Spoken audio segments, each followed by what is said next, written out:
에콰도르 대통령의 충격 발언에 전 세계가 발칵 뒤집어졌습니다. 우리는 중국과 미국의 제안을 단호히 거절합니다.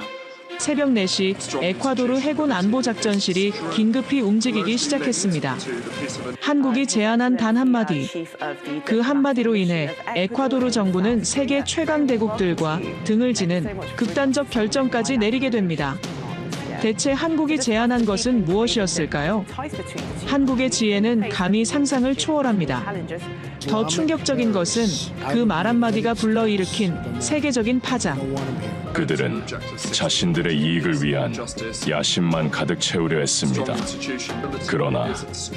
그러나 한국만은 달랐습니다.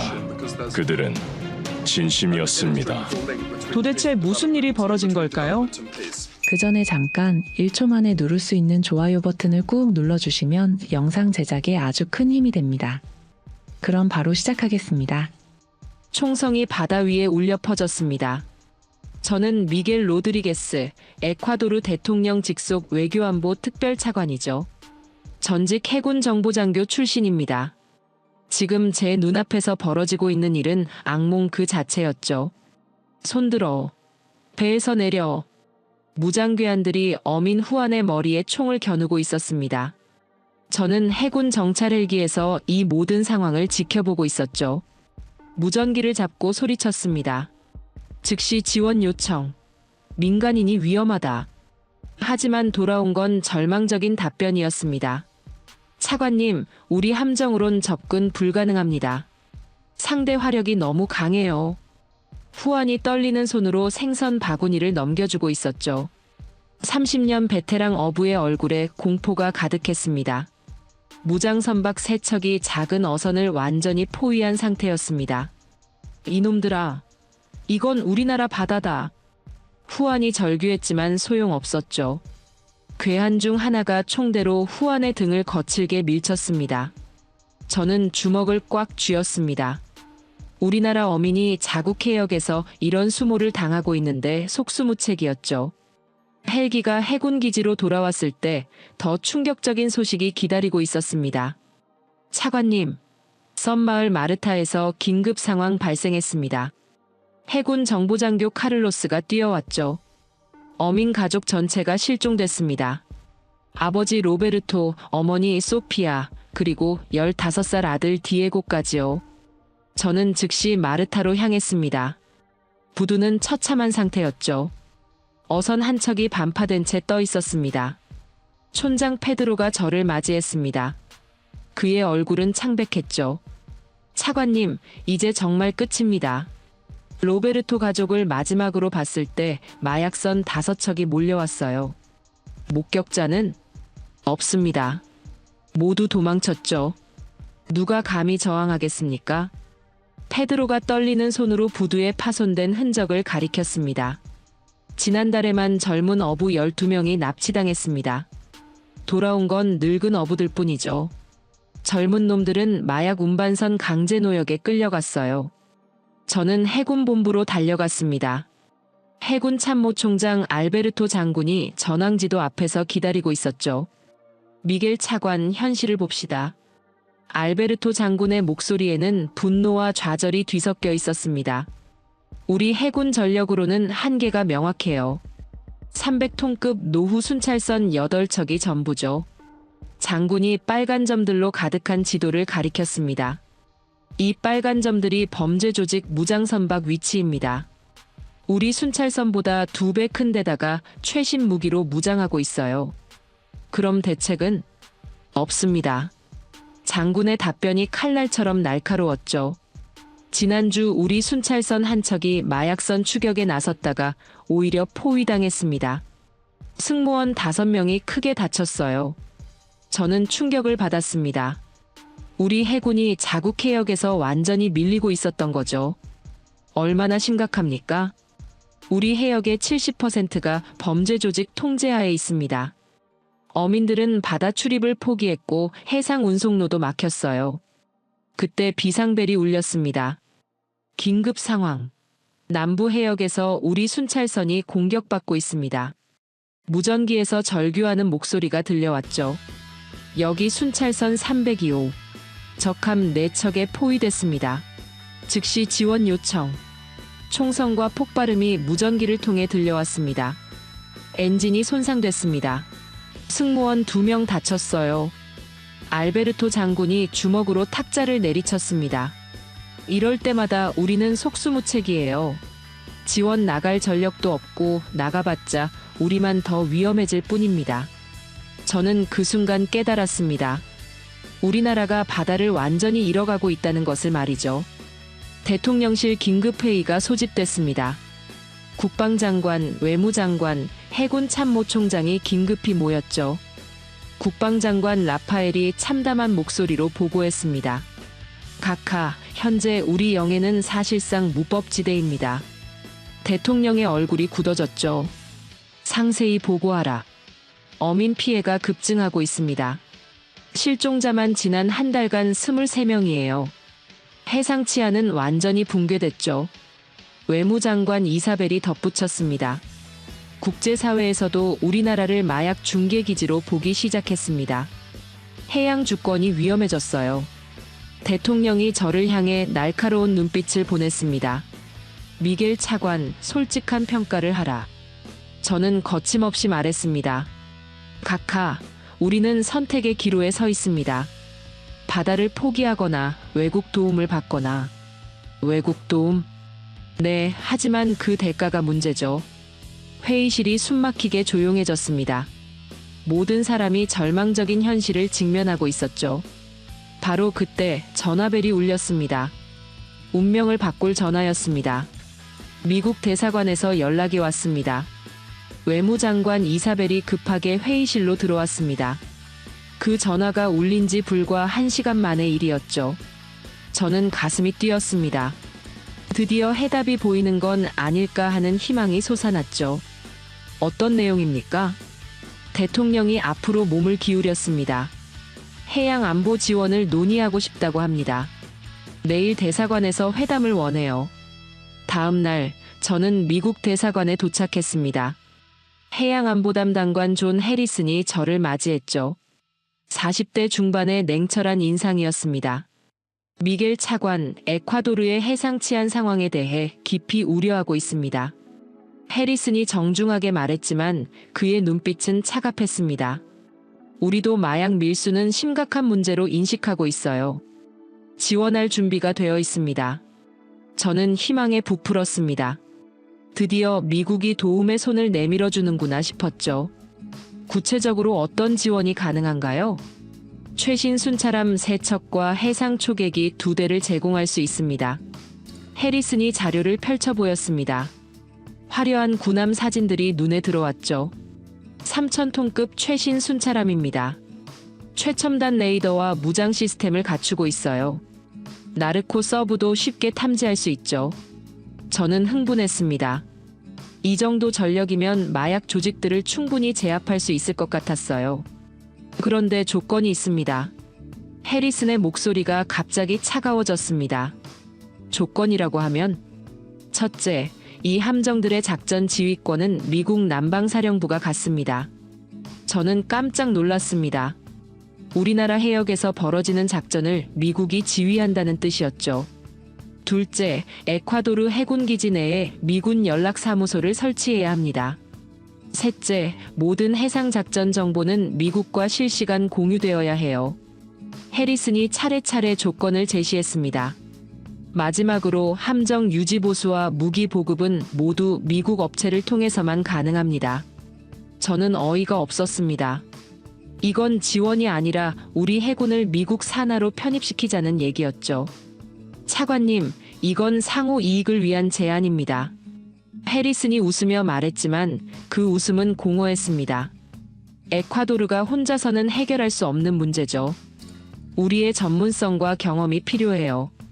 저는 분노가 치밀어 올랐지만 억눌렀습니다. 일단 다른 나라들의 제안도 들어봐야 했죠.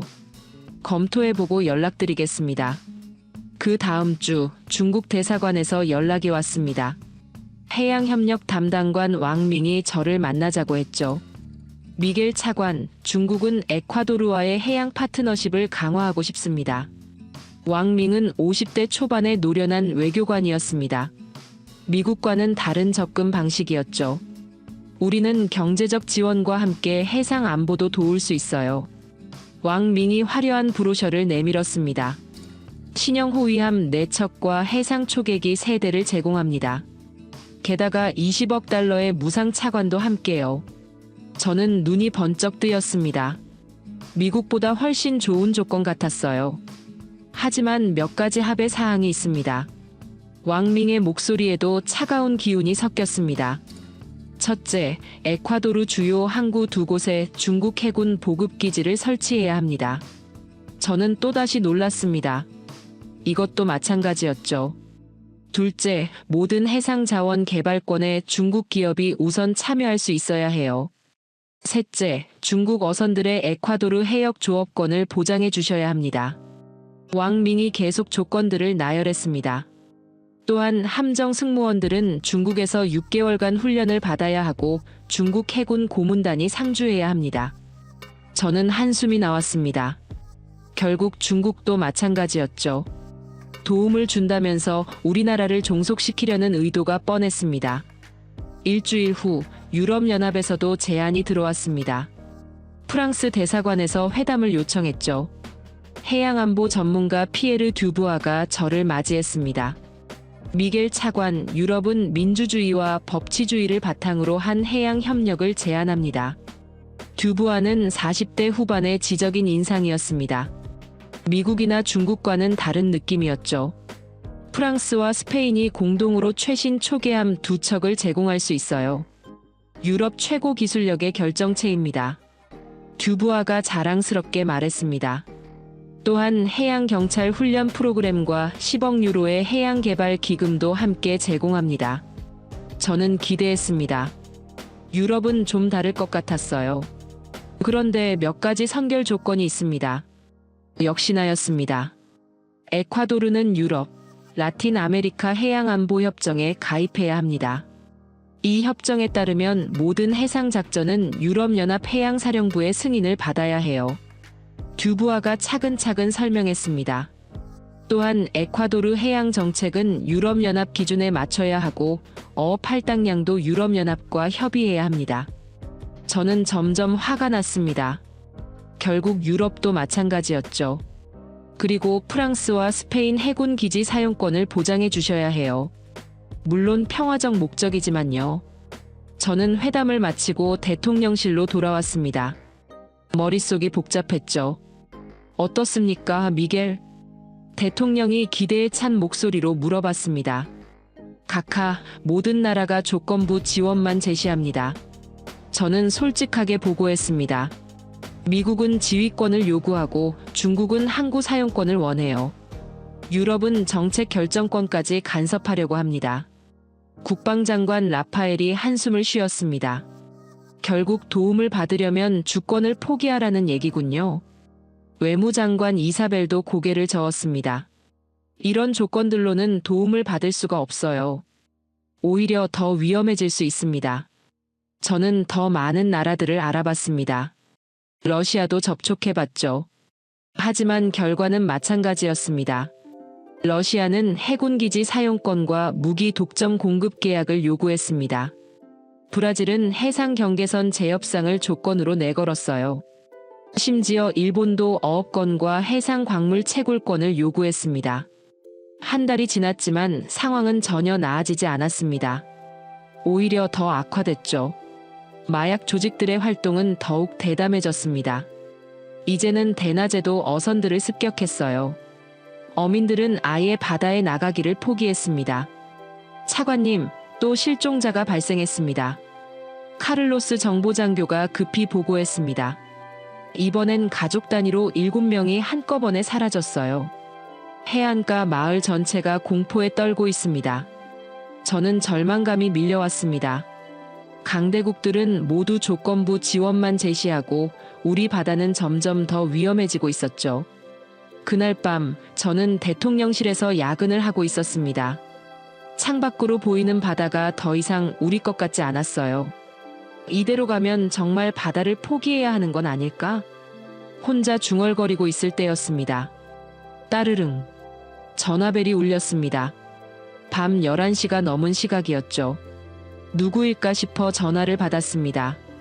여보세요? 미겔 차관님이십니까? 낯선 목소리였지만 발음이 특이했습니다. 한국어를 배운 사람 같았어요. 네, 그런데 누구십니까? 대한민국 외교부 김성호 과장입니다. 혹시 지금 시간이 되시면 잠깐 이야기할 수 있을까요? 저는 깜짝 놀랐습니다. 한국에서 연락이 온다고는 전혀 예상하지 못했거든요. 무슨 일로 연락하셨나요? 에콰도르의 해양 안보 상황에 대해 알고 있습니다. 혹시 우리가 도울 수 있는 일이 있을지 논의해보고 싶어요. 저는 가슴이 뛰기 시작했습니다.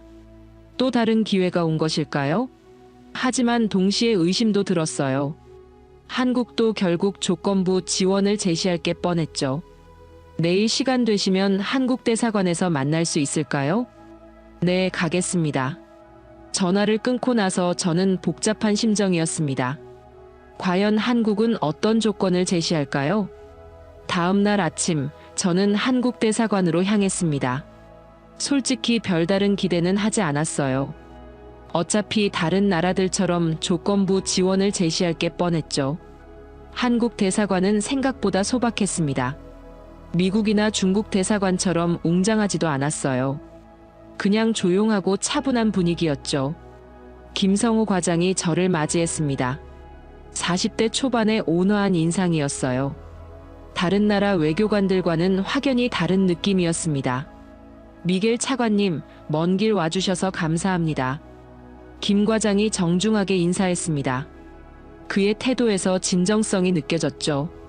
에콰도르의 해양 안보 상황에 대해 많이 들었습니다. 정말 심각한 문제네요. 저는 조심스럽게 물어봤습니다. 한국에서는 어떤 지원이 가능한가요? 김 과장이 잠시 생각하더니 말했습니다. 저희가 퇴역시킨 군함이 한 척 있습니다. 퇴역시킨 군함이요? 저는 실망했습니다. 역시 낡은 배를 떠넘기려는 건가 싶었어요. 네, 군함함이라고 불리는 3,000톤급 초계함입니다. 30년간 대한민국 바다를 지켜온 배죠. 김 과장이 사진을 보여줬습니다. 생각보다 상태가 좋아 보였어요. 물론 오래된 배입니다.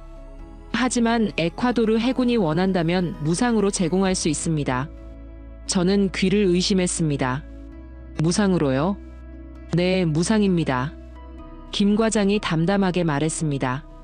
마치 당연한 일인 것처럼 말이죠. 그런데 조건이 있지 않나요? 저는 조심스럽게 물어봤습니다. 지금까지 만난 모든 나라가 조건을 내걸었거든요. 조건이라고 할 게 딱히 없는데요. 김 과장이 고개를 갸웃거렸습니다. 정말 조건이 없나요? 지휘권이나 기지 사용권 같은 건 말입니다. 아, 그런 건 전혀 없습니다. 김 과장이 웃으며 말했습니다. 에콰도르 해군의 배가 되는 거니까 당연히 에콰도르가 지휘하셔야죠. 우리가 왜 간섭하겠습니까? 저는 믿을 수가 없었습니다. 정말로 아무 조건 없이 군함을 준다는 건가요? 그럼 한국이 원하는 건 뭡니까? 특별히 원하는 건 없어요. 그냥 에콰도르 바다가 평화로워지면 좋겠다는 생각뿐입니다. 김 과장의 목소리에는 진심이 담겨 있었습니다. 미안한 얘기지만 이해가 잘 안 됩니다. 왜 한국이 우리를 도와주려고 하나요? 저는 솔직하게 물어봤습니다. 김 과장이 잠시 침묵하더니 조용히 말했습니다. 차관님, 70년 전 한국 전쟁을 아시나요? 네, 들어본 적 있습니다. 그때 우리나라는 완전히 폐허가 됐어요. 아무것도 없었죠. 그런데 전 세계 16개국이 우리를 도와줬습니다. 김 과장의 목소리가 잔잔해졌습니다. 미국, 영국, 프랑스, 터키, 에티오피아, 심지어 콜롬비아도 우리를 위해 군대를 보내줬어요.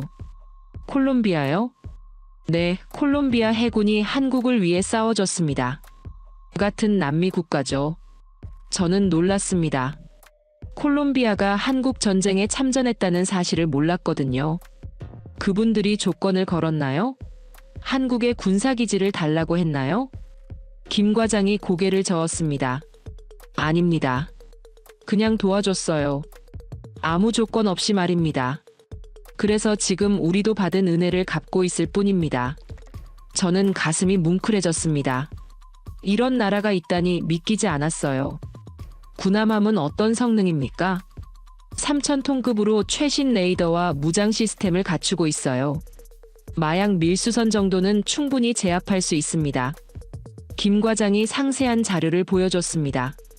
최고 속력 30노트, 승무원 120명 규모입니다. 76mm 함포와 대함 미사일도 장착되어 있어요. 자료를 보니 상당히 뛰어난 성능이었습니다. 우리 해군이 가진 어떤 배보다도 훨씬 좋았어요. 유지보수는 어떻게 하나요? 한국에서 기술진을 파견해서 에콰도르 해군에게 모든 기술을 전수해드릴 수 있어요. 물론 이것도 무상입니다. 저는 점점 더 믿기지 않았습니다. 정말 아무것도 원하지 않나요? 강하게 말씀드리자면 정말 아무것도 원하지 않습니다. 김 과장이 웃으며 말했습니다. 다만 한 가지 부탁이 있다면 에콰도르 바다에서 평화가 찾아왔을 때 한국을 기억해 주시면 좋겠어요. 그때 김 과장이 다른 자료를 꺼냈습니다. 사실 이런 지원은 처음이 아닙니다. 어떤 의미인가요? 필리핀에도 35년 된 구축함을 무상으로 제공했어요. 조건 없이요. 저는 깜짝 놀랐습니다. 필리핀이요? 네, 남중국해 갈등으로 어려움을 겪고 있을 때였습니다. 필리핀 해군이 그 배로 해양 질서를 많이 회복했어요. 김 과장이 계속 설명했습니다. 콜롬비아에도 노후함을 무상 지원했습니다. 콜롬비아 해군이 그 배로 대규모 마약 조직을 검거하는 데 성공했어요. 정말입니까? 네, 한국은 이런 식으로 여러 나라를 도와왔습니다. 조건부 지원이 아니라 진짜 도움 말입니다. 저는 감동받았습니다. 이런 나라가 세상에 있다니 믿을 수 없었어요. 그런데 왜 한국은 이런 일을 하나요? 김 과장이 잠시 생각하더니 말했습니다. 우리도 어려웠을 때 도움을 받았거든요. 그 고마움을 잊을 수가 없어요. 한국 전쟁 때 말인가요? 그뿐만이 아닙니다. 경제 발전 과정에서도 많은 나라들이 도와줬어요. 우리는 받은 만큼 돌려주고 싶습니다. 김 과장의 목소리에 진심이 담겨 있었습니다. 하지만 다른 강대국들처럼 영향력을 확대하고 싶지는 않나요? 영향력보다는 신뢰를 쌓고 싶어요. 김 과장이 단호하게 말했습니다. 무력으로 얻은 영향력은 오래가지 않아요. 하지만 신뢰로 맺어진 관계는 영원합니다. 저는 그 순간 확신했습니다. 한국은 정말 다른 나라라는 것을 말이죠. 구남함을 언제 받을 수 있나요? 에콰도르 정부가 원한다면 다음 달부터 인수 절차를 시작할 수 있어요. 김 과장이 환하게 웃었습니다. 한 가지 더 제안이 있습니다. 또 다른 제안이요? 에콰도르 해군 장교들을 한국으로 초청해서 훈련을 시켜드릴 수 있어요. 최신 해상 전술과 장비 운용법을 배울 수 있습니다. 이것도 무상인가요? 물론입니다. 숙식비까지 한국에서 부담할게요. 저는 정말 놀랐습니다. 이 정도면 웬만한 동맹국 수준의 지원이었어요. 차관님, 한 가지만 약속해 주세요. 김 과장이 진지하게 말했습니다. 뭔가요? 이 배로 에콰도르 바다를 꼭 되찾아 주세요. 그게 우리의 유일한 바람입니다. 저는 가슴이 뜨거워졌습니다. 이런 순수한 마음으로 도와주는 나라를 본 적이 없었거든요. 대통령께 보고하고 빨리 답변 드리겠습니다. 기다리겠습니다. 에콰도르의 평화로운 바다를 위해서요. 대사관을 나서면서 저는 꿈을 꾸는 것 같았습니다. 정말로 조건 없는 지원을 제안하는 나라가 있다니 믿어지지 않았어요. 하지만 동시에 의심도 들었습니다. 과연 이게 진짜일까? 숨겨진 조건이 있는 건 아닐까? 그날 밤 저는 한국에 대해 자세히 조사해 보기로 했습니다. 이 나라가 정말 믿을 만한지 확인해야 했거든요. 컴퓨터를 켜고 한국의 해외 지원 사례들을 찾아봤습니다. 그리고 놀라운 사실들을 발견했어요. 한국은 정말로 여러 나라에 조건 없는 지원을 해왔습니다. 아프리카, 아시아, 남미 곳곳에서 교육, 의료, 기술 지원을 하고 있었어요. 그것도 아무런 정치적 조건 없이 말입니다. 저는 점점 더 감동받았습니다. 이런 나라가 세상에 있다는 게 기적 같았어요. 다음 날 아침, 저는 대통령실로 뛰어갔습니다. 이 소식을 빨리 전해야 했거든요. 카카, 희망이 보입니다. 제가 숨을 헐떡이며 말했습니다. 무슨 일인가, 미겔? 한국에서 무상으로 군함을 지원하겠다고 합니다. 대통령의 눈이 번쩍 뜨였습니다. 조건은 없습니다. 회의실이 조용해졌습니다. 모든 사람이 믿을 수 없다는 표정이었죠. 과연 이 제안을 받아들여야 할까요? 정말 믿어도 되는 걸까요? 절대 안 됩니다. 국방장관 라파엘이 주먹으로 회의 테이블을 내리쳤습니다. 대통령실 긴급회의가 소집된 지 1시간째였죠. 카카, 이건 함정입니다. 세상에 공짜는 없어요. 라파엘 장관의 목소리에 분노가 섞여 있었습니다. 한국도 결국 뭔가 노리는 게 있을 겁니다. 당장은 아무 조건이 없다고 하지만 나중에 뭘 요구할지 모르죠. 외무장관 이사벨도 고개를 끄덕였습니다. 라파엘 장관 말이 맞습니다. 국제정치에서 선의만으로 움직이는 나라는 없어요. 해군 참모총장 알베르토 장군이 지도를 가리키며 말했습니다. 카카, 한국의 진짜 의도를 생각해 보십시오. 태평양 진출을 위한 교두보가 필요할 수도 있어요. 대통령이 저를 바라봤습니다. 미겔, 자네는 어떻게 생각하나? 저는 솔직하게 답했습니다. 카카, 저도 처음엔 의심했습니다. 하지만 한국 외교관의 진정성은 확실히 느껴졌어요. 진정성이라고? 라파엘 장관이 비웃었습니다. 미겔 차관, 너무 순진하군요. 외교관들은 모두 연기의 달인이에요. 저는 반박했습니다. 하지만 한국의 해외 지원 실적을 보면 정말로 조건 없는 지원을 해왔습니다. 그건 겉으로 드러나지 않을 뿐이에요. 이사벨 장관이 끼어들었습니다. 숨겨진 협정이나 비밀 조건이 있을 수 있어요. 우리가 모르는 사이에 말이죠. 그때 대통령 안보보좌관 카를로스가 자료를 펼쳐놓았습니다. 카카, 더 심각한 문제가 있습니다. 무슨 문제인가? 중국과 미국이 강력하게 반대하고 있습니다. 카를로스가 긴급 외교 전문들을 보여줬습니다. 중국 대사관에서 어젯밤 긴급 통화가 왔어요.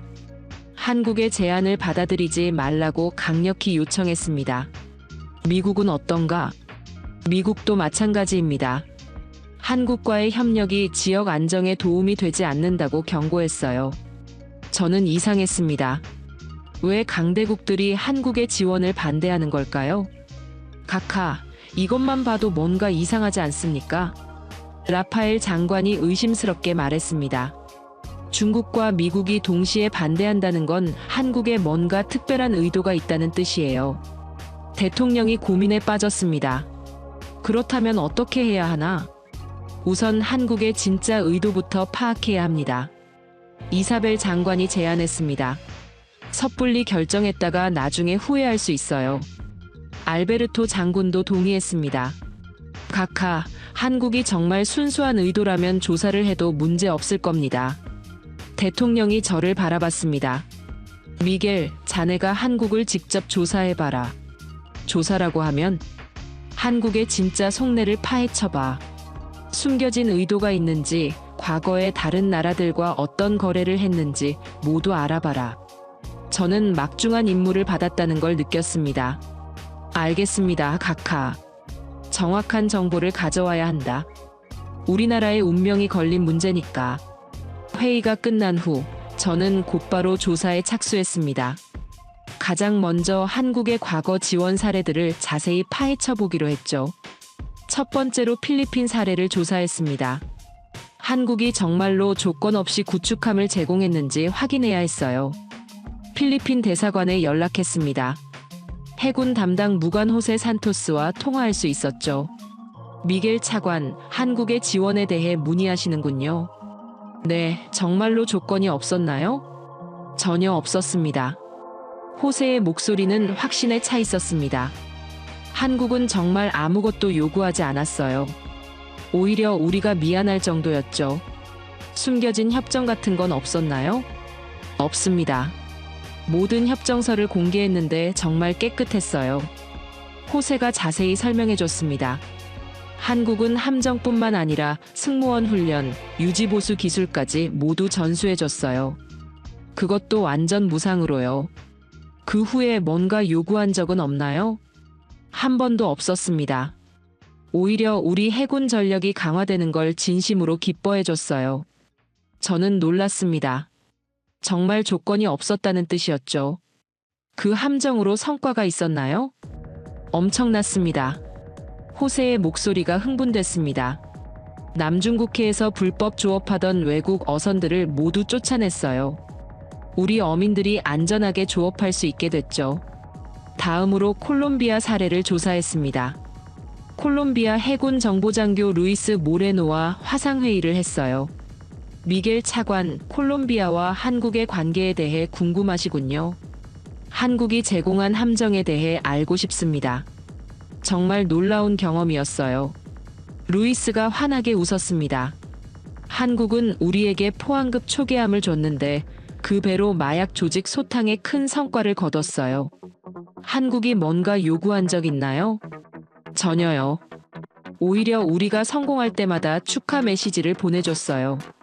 루이스가 감동적인 이야기를 들려줬습니다. 한국 해군 참모총장이 직접 콜롬비아에 와서 우리 작전 성과를 보고 진심으로 기뻐했어요. 마치 자기 일처럼 말이죠. 저는 점점 더 확신이 서기 시작했습니다. 한국은 정말 다른 나라인 것 같았어요. 그 다음엔 아프리카 지원 사례들을 조사했습니다.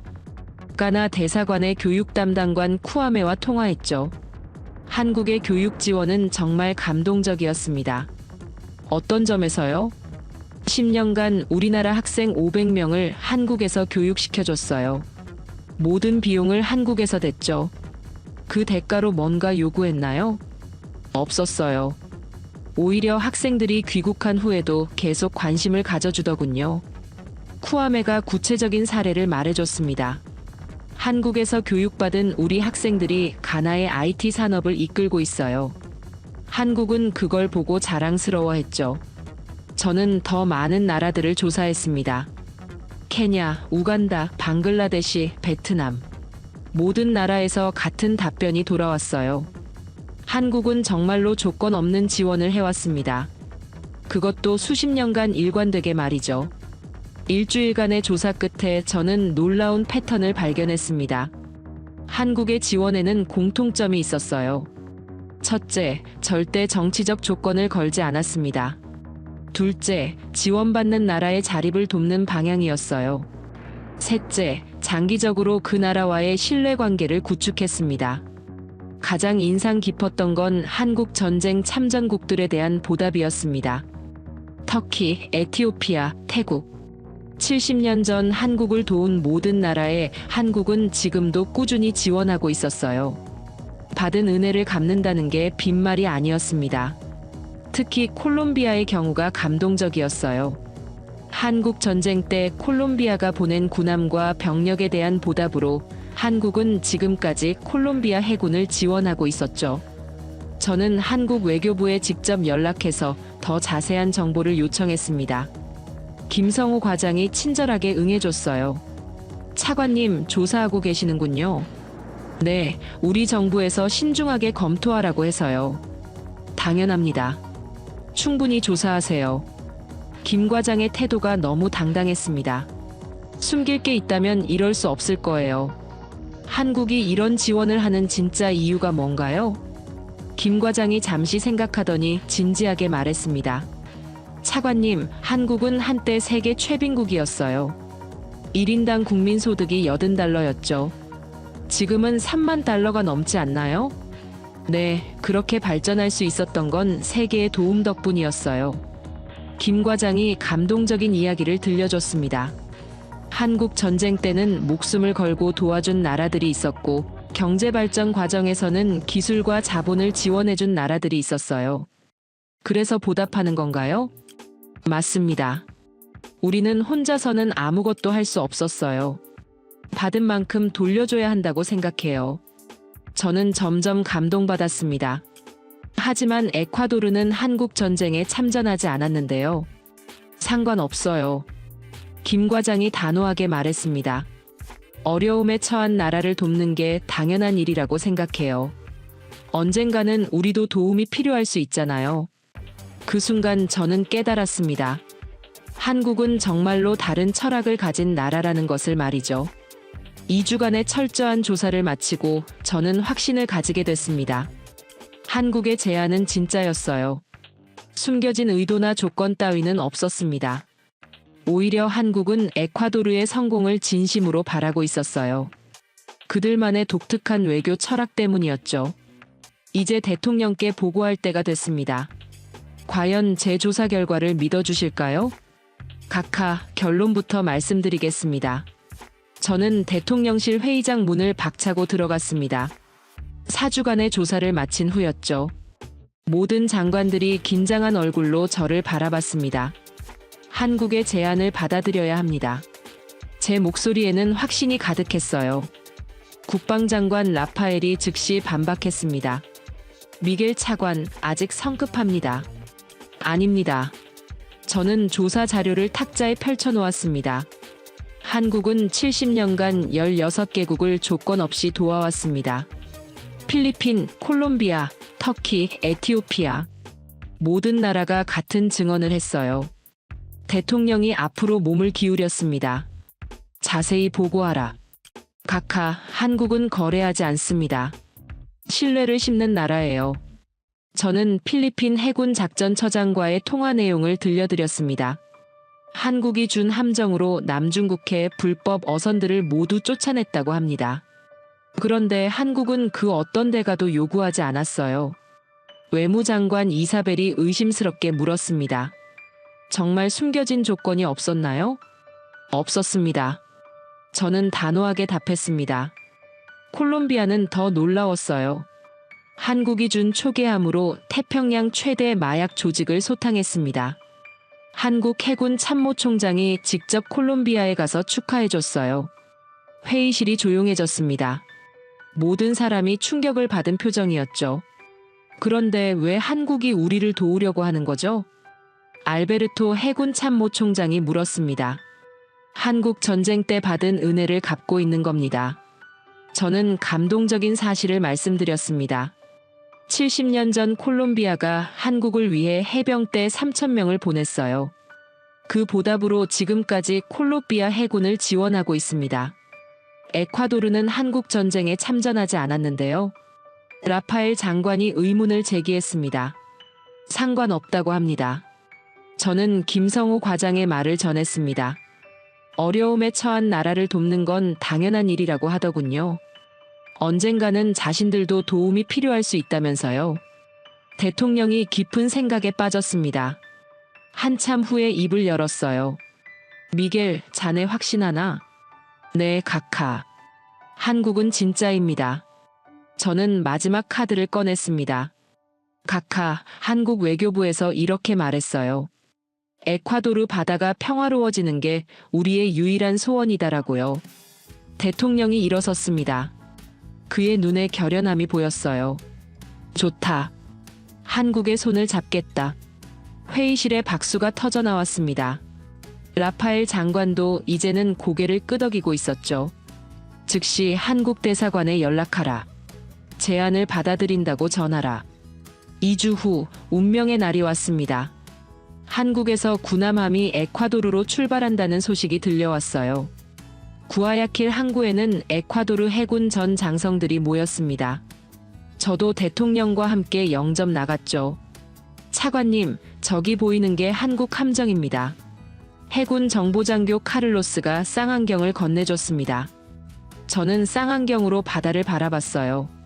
멀리서 한 척의 거대한 함정이 다가오고 있었습니다. 와, 저도 모르게 감탄사가 나왔습니다. 생각보다 훨씬 크고 위풍당당했어요. 저게 3,000톤급이라고요? 네, 길이 102m, 폭 14m입니다. 알베르토 장군이 설명해줬습니다. 그의 목소리에도 감탄이 섞여 있었어요. 우리가 가진 순찰선보다 3배나 크네요. 함정이 점점 가까워졌습니다. 선체에 새겨진 한국 해군 마크가 선명하게 보였어요. 저 함정이 30년간 한국 바다를 지켰다고요? 네, 각하. 수백 번의 작전을 성공적으로 수행했다고 합니다. 30분 후 함정이 부두에 접안했습니다. 한국 해군 승조원들이 일렬로 정렬해 있었어요. 한국 해군 대령 박진수가 저희를 맞이했습니다. 에콰도르 대통령 각하, 미겔 차관님 환영합니다. 박 대령이 정중하게 인사했습니다.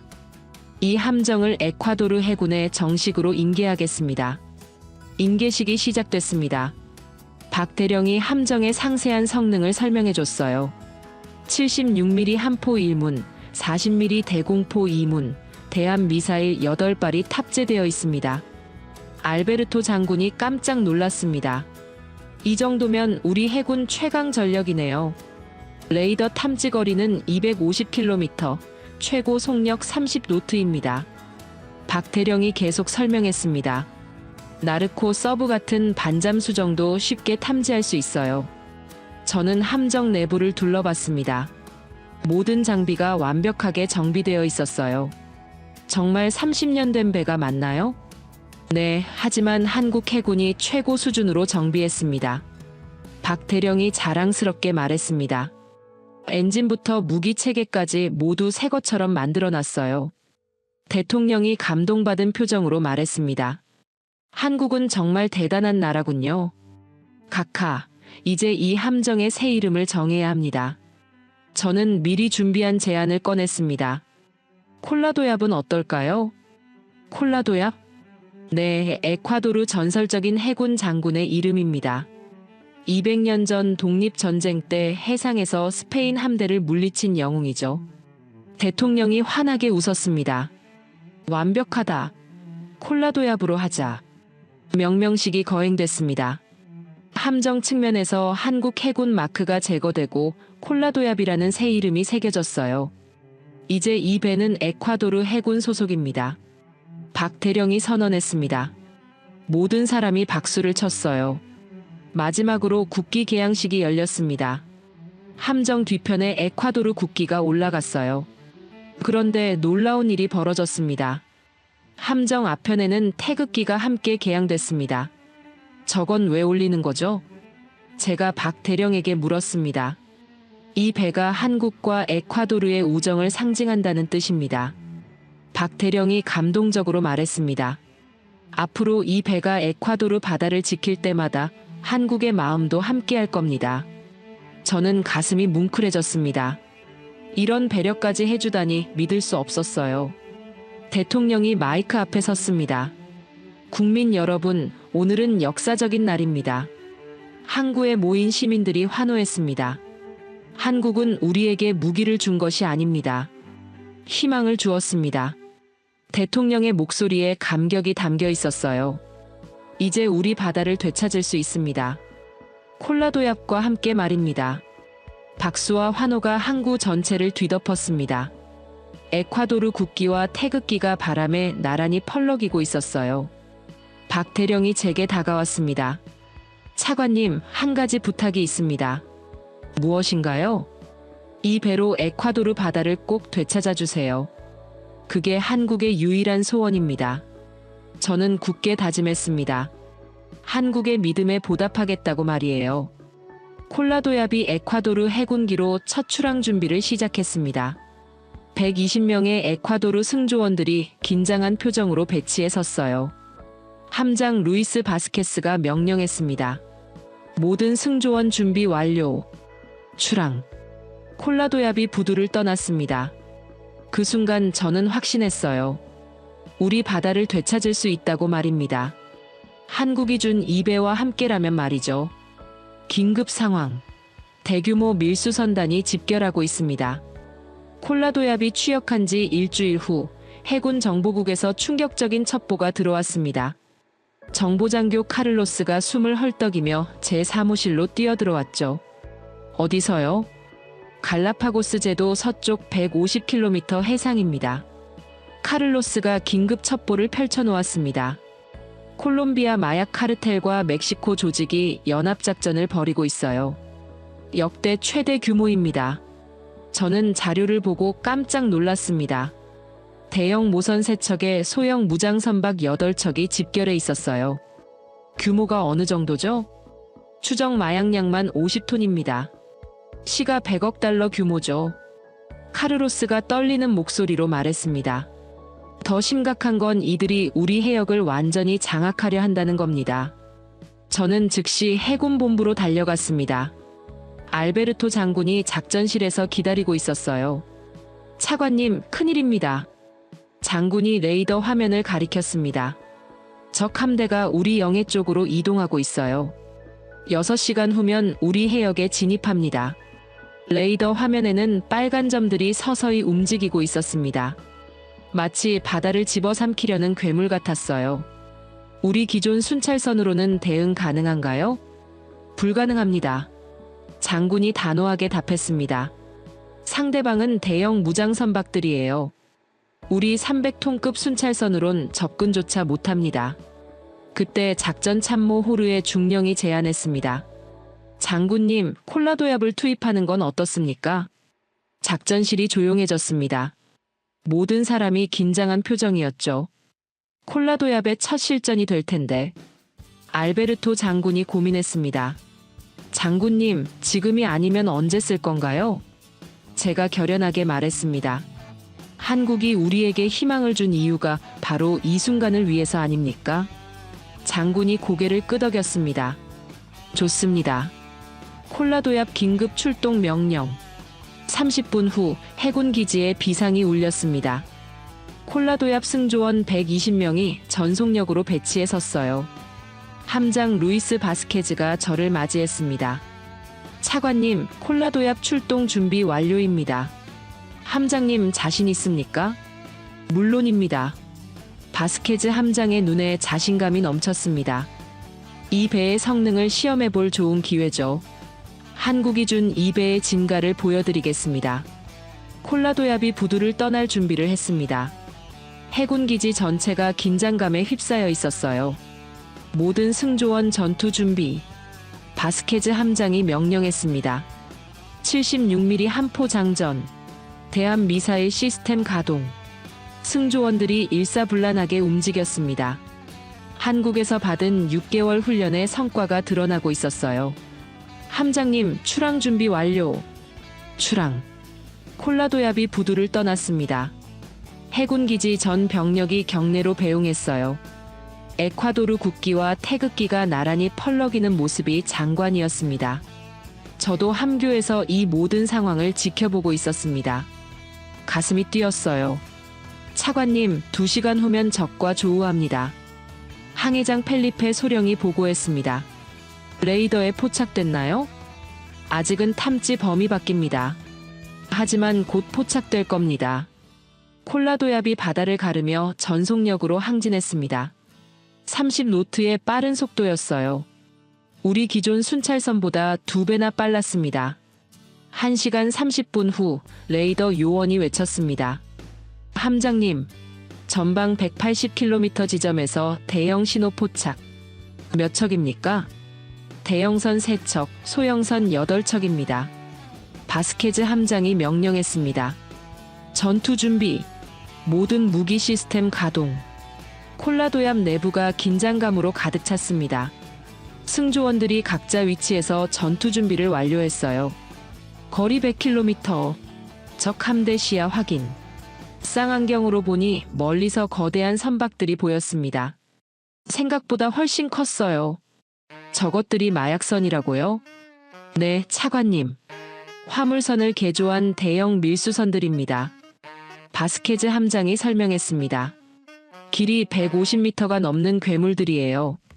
하지만 우리에게는 한국의 최신 무기 시스템이 있습니다. 거리가 점점 가까워졌습니다. 상대방도 우리를 발견한 것 같았어요. 적선에서 무전이 들어옵니다. 통신병이 보고했습니다. 들어보죠. 스피커에서 거친 목소리가 들려왔습니다. 에콰도르 군함. 즉시 물러가라. 여기는 우리 구역이다. 바스케즈 함장이 마이크를 잡았습니다. 이곳은 에콰도르 영해다. 즉시 항복하고 검색에 응하라. 하하. 그 조그만 배로 우리를 어쩌겠다는 거냐? 상대방이 비웃었습니다. 우리에게는 최신 무장이 있다. 너희 바다도 아니다. 물러가라. 그때 적 함대에서 경고 사격이 날아왔습니다. 콜라도얌 옆으로 포탄이 떨어졌어요. 적선이 경고 사격을 했습니다. 좋습니다. 바스케즈 함장이 차분하게 말했습니다. 이제 우리 차례죠.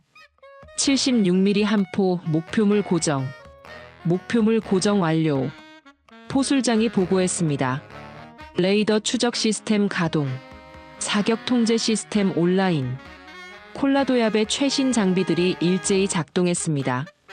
한국 기술의 정수가 발휘되는 순간이었어요. 거리 3km. 사격 준비 완료. 사격. 꽝. 콜라도얏의 76mm 한 포가 불을 뿜었습니다. 정확한 첫 발이었어요. 포탄이 적 모선의 엔진 부분을 정확히 명중했습니다. 큰 폭발과 함께 검은 연기가 치솟았어요. 명중. 적 모선 엔진 격파. 승조원들이 환호했습니다. 적 함대가 패닉 상태에 빠졌습니다. 소형 무장선들이 사방으로 흩어지기 시작했어요. 2차 목표 설정. 좌측 무장선. 사격. 두 번째 포탄이 날아갔습니다. 소형 무장선의 상부 구조물이 박살났어요. 적선 무력화. 백기를 들고 있습니다. 나머지 적선들도 하나둘씩 항복하기 시작했습니다. 콜라도얏의 압도적인 화력 앞에서 저항을 포기한 거였어요. 모든 적선 항복. 접근해서 검거하겠습니다. 바스케즈 함장이 승리를 선언했습니다. 30분 후 모든 적선을 제압했습니다. 마약 50톤과 무장계한 80명을 체포했어요. 차관님, 대성공입니다. 바스케즈 함장이 환하게 웃었습니다. 한국이 준 2배의 성능이 정말 대단하네요. 저는 감격에 젖었습니다. 드디어 우리 바다를 되찾기 시작한 거였어요. 함장님, 한국에 감사 전문을 보냅시다. 좋은 생각입니다. 콜라도얏이 개선 행진을 시작했습니다.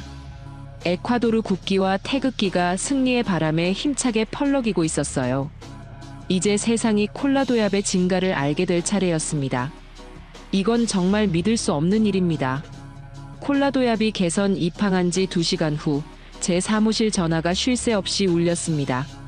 첫 번째 전화는 미국 마약 단속청 DEA에서 걸려온 거였어요. 미겔 차관님이십니까? DEA 남미 담당국장 마이클 로드리게스입니다. 네, 안녕하세요.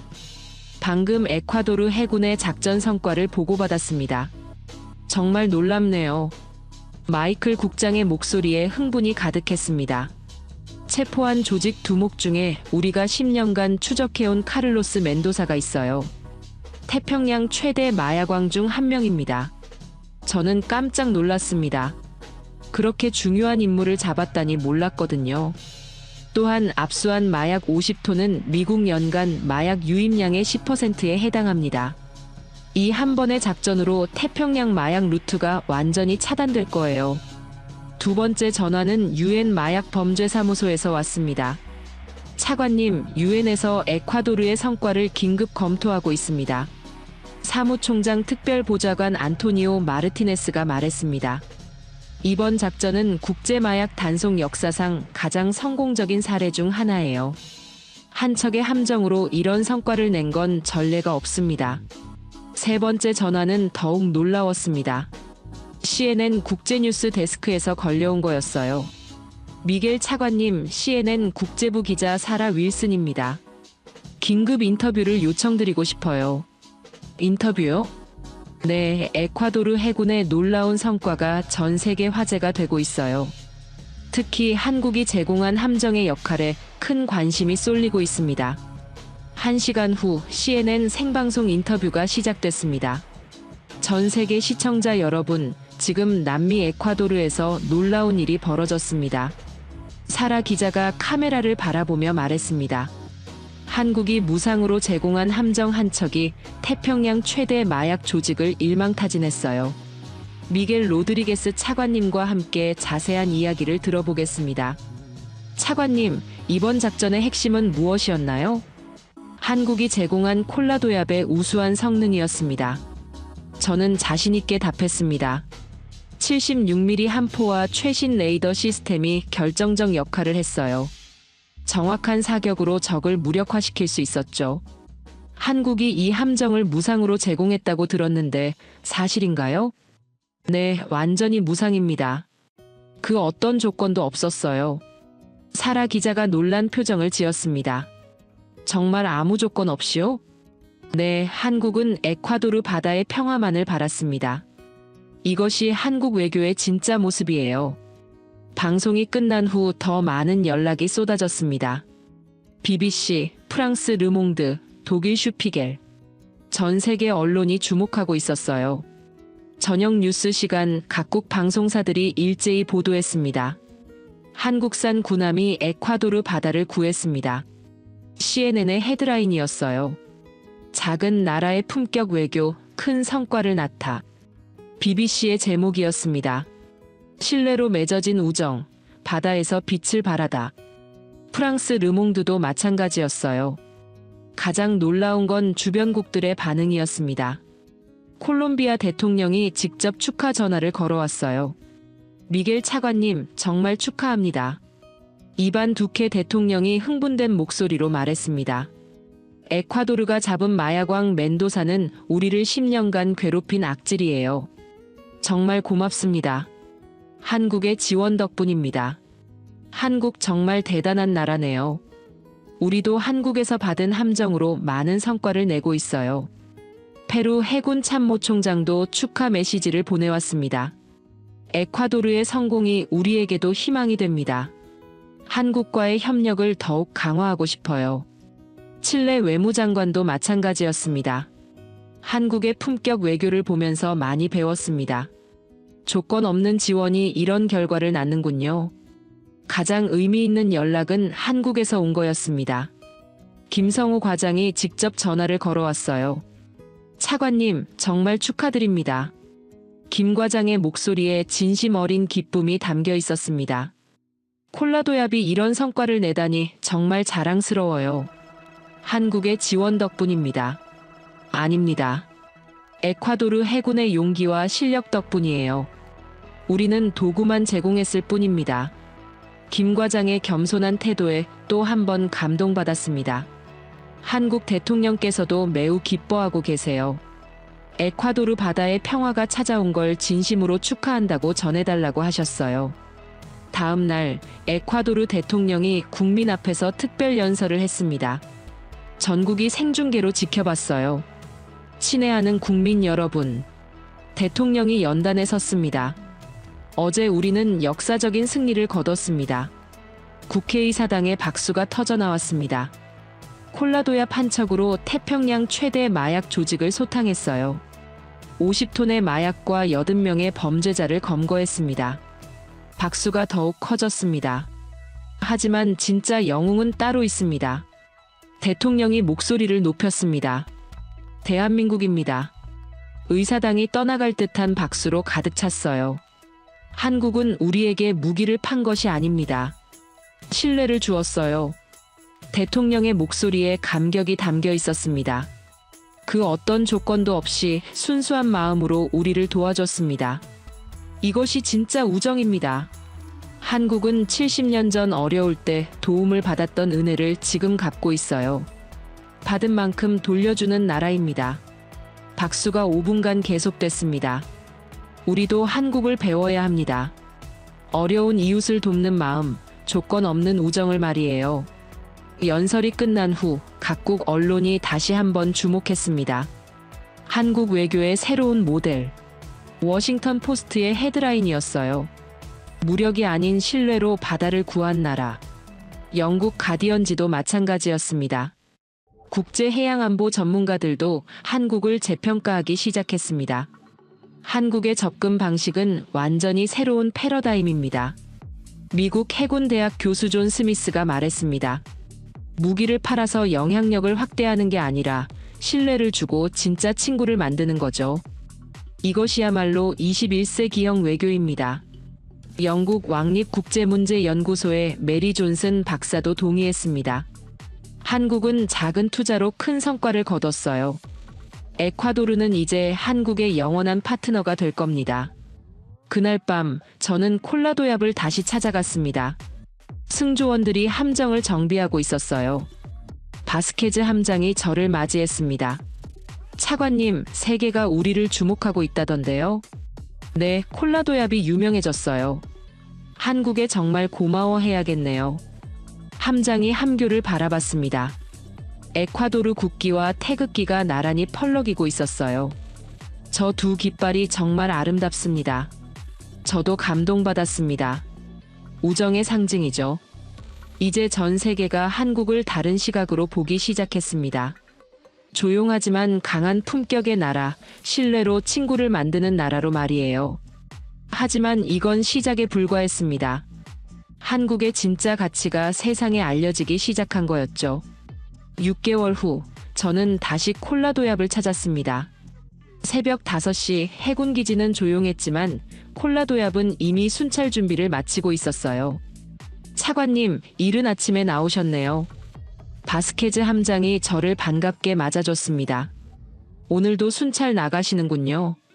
네, 매일매일입니다. 함장이 자랑스럽게 말했습니다. 콜라도얍이 취역한 이후로 우리 해역에서는 마약선을 한 척도 발견하지 못했어요. 정말 놀라운 변화였습니다. 한 척의 함정이 바꾼 기적이었죠. 어민들도 이제 안전하게 조업하고 있어요. 항해장 펠리페 소령이 덧붙였습니다. 실종자도 완전히 사라졌죠. 6개월간 단 한 명도 없었어요. 콜라도얍이 부두를 떠나는 모습을 지켜봤습니다. 에콰도르 국기와 태극기가 새벽바람에 나란히 펄럭이고 있었어요. 언제 봐도 감동적인 광경이었습니다. 그날 오후 제 사무실로 특별한 손님이 찾아왔습니다. 한국 대사관의 김성우 과장이었어요. 차관님, 오랜만입니다. 김 과장이 환하게 웃으며 인사했습니다. 과장님, 무슨 일로 직접 오셨나요? 좋은 소식을 전하러 왔어요. 김 과장이 공식 문서를 꺼냈습니다. 한국 정부에서 에콰도르 해군 장교 20명을 추가로 초청하겠다고 합니다. 최신 해상 전술 교육을 위해서요. 또 무상인가요? 물론입니다. 김 과장이 당연하다는 듯이 말했습니다. 그리고 콜라도얍 유지 보수를 위한 기술진도 파견하겠어요. 10년간 지속적으로 지원할 예정입니다. 저는 또 한 번 감동받았습니다. 한국의 지원은 일회성이 아니었어요. 진짜 파트너가 되려는 진심이었습니다. 과장님, 한국은 정말 특별한 나라네요. 아닙니다. 우리도 과거에 많은 도움을 받았거든요. 김 과장이 겸손하게 말했습니다. 받은 만큼 돌려주는 게 당연하죠. 그게 한국의 방식이에요. 그때 김 과장이 더 놀라운 소식을 전해줬습니다. 참고로 필리핀에서도 좋은 소식이 있어요. 무슨 소식인가요?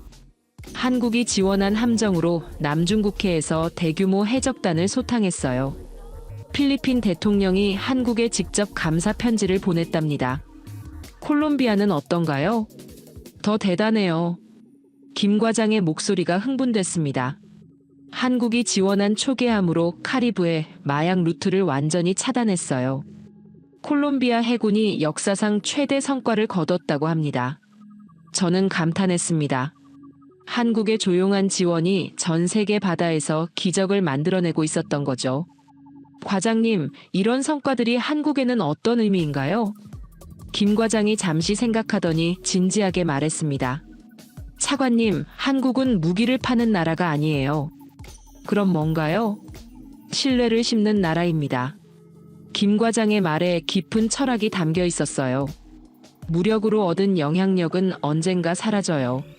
하지만 신뢰로 맺어진 관계는 영원하죠. 그 순간 저는 깨달았습니다. 한국이 왜 이런 방식을 선택했는지 말이에요. 한국은 지금 전 세계에 진짜 친구들을 만들고 있는 거군요. 맞습니다. 김 과장이 환하게 웃었습니다. 에콰도르, 필리핀, 콜롬비아, 터키, 에티오피아. 이 모든 나라가 한국의 진짜 친구예요. 조건 없는 우정으로 맺어진 관계죠. 일주일 후 국제해양안보 컨퍼런스가 열렸습니다. 전 세계 해군 관계자들이 모인 자리였어요. 저도 에콰도르 대표로 참석했습니다. 가장 주목받는 발표자는 한국 해군 참모총장이었습니다. 이순신 제독이 직접 나왔어요. 신사숙녀 여러분, 21세기 해양 안보의 새로운 패러다임을 말씀드리겠습니다. 이 제독이 연단에 섰습니다. 무기의 성능보다 중요한 건 신뢰입니다. 회장이 조용해졌습니다. 한국은 지난 10년간 8개국의 함정을 지원했어요. 모두 조건 없는 지원이었습니다. 그 결과는 어땠을까요? 이 제독이 통계를 보여줬습니다. 태평양과 카리브해 마약 밀수량이 70% 감소했어요. 해적 사건은 80% 줄었습니다. 회장에서 감탄사가 터져나왔습니다. 이것이 바로 신뢰의 힘입니다. 이 제독이 힘주어 말했습니다. 한국은 무기를 팔지 않아요. 희망을 줍니다. 회장 전체가 기립박수로 화답했습니다. 저도 가슴이 뛰며 박수를 쳤어요. 컨퍼런스가 끝난 후 각국 대표들이 한국 부수로 몰려왔습니다. 모두 한국과의 협력을 원했어요. 브라질 해군 참모총장이 말했습니다. 한국의 방식이 정답인 것 같아요. 우리도 배우고 싶습니다. 멕시코 해군 작전 사령관도 동의했습니다. 조건 없는 지원이 이런 성과를 낸다니 놀랍네요. 가장 인상 깊었던 건 미국 해군 제독의 말이었습니다. 한국은 작은 투자로 큰 성과를 거뒀어요. 우리도 한국의 철학을 배워야겠네요. 그날 저녁, 저는 다시 바다를 바라봤습니다. 멀리서 콜라도얏의 불빛이 보였어요. 오늘도 조용히 우리 바다를 지키고 있었습니다. 휴대폰으로 한국 뉴스를 검색해봤습니다. 놀라운 기사들이 쏟아져 나왔어요. 한국 품격 외교 전 세계 모델 되다. 신뢰로 바다를 구한 나라 대한민국. 무기가 아닌 희망을 주는 외교. 각국 언론도 마찬가지였습니다. 전 세계가 한국을 새롭게 평가하고 있었어요. 조용하지만 강한 품격의 나라로 말이죠. 3개월 후 에콰도르에 특별한 손님이 왔습니다. 한국 대통령이 국빈 방문한 거예요. 대통령궁에서 열린 환영식은 정말 감동적이었습니다. 한국 대통령 각하를 진심으로 환영합니다. 에콰도르 대통령이 연설했습니다. 한국은 우리에게 단순한 함정을 준 게 아니에요. 희망과 용기를 주었습니다. 박수가 5분간 계속됐습니다. 한국 대통령도 답사했습니다. 에콰도르의 성공이 우리의 자랑입니다. 콜라도얏이 평화의 바다를 만든 걸 보며 정말 기뻤어요. 이것이 한국이 추구하는 외교입니다. 함께 성장하고 함께 번영하는 세상 말이에요. 그날 밤 만찬에서 한국 대통령이 저에게 말했습니다. 미겔 차관님 덕분에 한국과 에콰도르가 진짜 친구가 됐네요. 아닙니다, 각하. 한국의 진심 덕분입니다. 앞으로도 계속 함께하죠. 조건 없는 우정으로요. 지금도 콜라도얏은 매일 바다를 순찰하고 있습니다. 에콰도르 국기와 태극기가 나란히 펄럭이며 평화의 바다를 지키고 있어요. 그리고 전 세계는 한국을 이렇게 기억하고 있습니다. 조용하지만 강한 나라, 신뢰를 심는 나라, 의리를 잊지 않는 나라, 무기가 아닌 희망을 주는 나라. 이것이 바로 대한민국입니다. 70년 전 어려울 때 도움을 받았던 은혜를 지금도 갚고 있는 나라죠. 받은 만큼 돌려주고 더 나은 세상을 만들어가는 나라입니다. 한국이 세계에 심어가는 것은 무기가 아니라 신뢰입니다. 힘이 아니라 희망이에요. 그리고 그것이야말로 세상을 바꾸는 가장 강력한 힘입니다. 의리를 잊지 않는 나라, 대한민국. 그것이 한국이 세계에 보여주는 진짜 품격입니다. 오늘의 사연은 여기까지입니다. 구독과 좋아요는 영상 제작에 아주 큰 힘이 됩니다. 지금까지 감동테라스 저는 소희였습니다. 오늘도 우리 구독자님들의 가정에 따뜻한 행복이 가득하시길 진심으로 바라겠습니다. 긴 영상 끝까지 시청해주셔서 정말 감사합니다. 내일 더 좋은 이야기로 찾아뵙겠습니다. 감사합니다.